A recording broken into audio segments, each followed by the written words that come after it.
I rise today to lead my colleagues in a special order hour.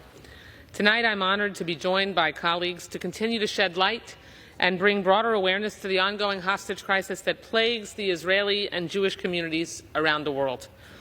On October 7th, Hamas launched a horrific attack against Israeli civilians, resulting in the deadliest day for Jews since the Holocaust.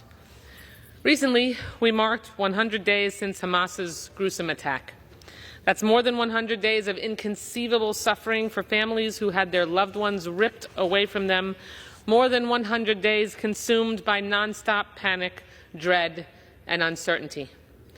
The pain, shock, and anger burning in the hearts of the Jewish people will never dull.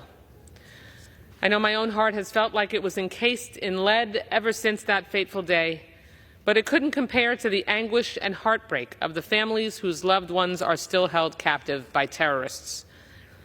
The last time my colleagues and I came together like this to highlight the hostages Hamas continues to cruelly hold hostage in Gaza, I fervently hoped the New Year's arrival would make this advocacy no longer necessary. Our work, advocacy, and pressure has been relentless that Hamas release the hostages and bring theirs and their families' nightmare to an end. Tragically, however, the nightmare continues. It is sadly fitting that since marking the 100 days since October 7th, we also commemorated International Holocaust Remembrance Day. Jewish communities around the world gathered to honor the memory of the 6 million Jews who were murdered in the Holocaust and the countless millions of others who perished at the hands of the Nazis and their collaborators. We look back because we can never forget, Mr. Speaker. We cannot avert our eyes from the horror that humanity is capable of inflicting. We look back not only to memorialize the victims, but to learn from the darkness of the past. We also look back to not allow humanity to move forward without addressing the root causes that led to the horrific persecution of the Jewish people, which is the main reason we are here tonight, to dissuade those who forget or avert their eyes from the horrors that Hamas unleashed. I recently returned to Israel and the region with our bipartisan bicameral congressional delegation that was in the region on October 7th, with the sole purpose of galvanizing the multinational effort to secure the release of each and every last hostage. In Israel, we met with families who are desperate for any shred of information which might result in their loved one's release. We visited Kibbutz Nir Oz and saw the devastation Hamas wrought.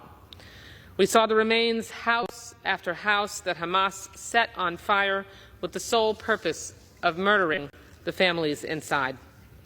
I saw firsthand Hamas's maniacal dedication to the destruction and eradication of Israel and the Jewish people. My message is clear. We will not let Hamas succeed. The United States will continue to stand with Israel, and the Jewish people will live on as we have in the face of oppression and tyranny for millennia. Tonight, my colleagues and I will speak about those who remain held captive in Gaza, show their beautiful faces, and remind all of us not to forget these victims who are still suffering under terrorist cruelty. During our last special order, I had the honor to speak about the Bibas family, parents Shiri and Yarden, and their boys Ariel and Kafir.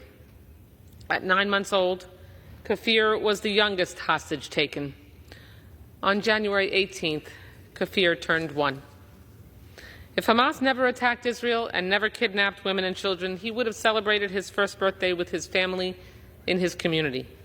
Instead, his family is left reeling, not knowing. This cruelty is unimaginable. The Bibas family and sweet Kafir remain in my heart. Tonight, I'll be honoring Agam Berger, who was taken captive on October 7th shortly after calling her father, telling him she heard shots fired. I had the opportunity to meet her father, Shlomi, recently. Seeing the pain in his eyes was unbearable. I can tell in speaking with Shlomi that Agam comes from a very tight-knit family. She has 3 siblings, including her twin sister. Mr. Speaker, as the mother of twins, I imagined the panic I would feel, and as a Jewish mother of three young adult children, I saw my own children when listening to his story. Agam is a selfless young woman, volunteering with adults and children who have special needs and learning disabilities. She is the courageous young woman we all hope our children will grow up to be. Her family and friends proudly speak about her extraordinary musical talent. You can see her here with her violin. Agam played the violin since she was in the 4th grade. Mr. Speaker, next time I'm in Israel, I look forward to hearing Agam play her violin and listening to her immense talent, which her father played for us by video. I want Shlomi and Agam's whole family to know that this chamber stands with them, and we will continue to fight for Agam's release.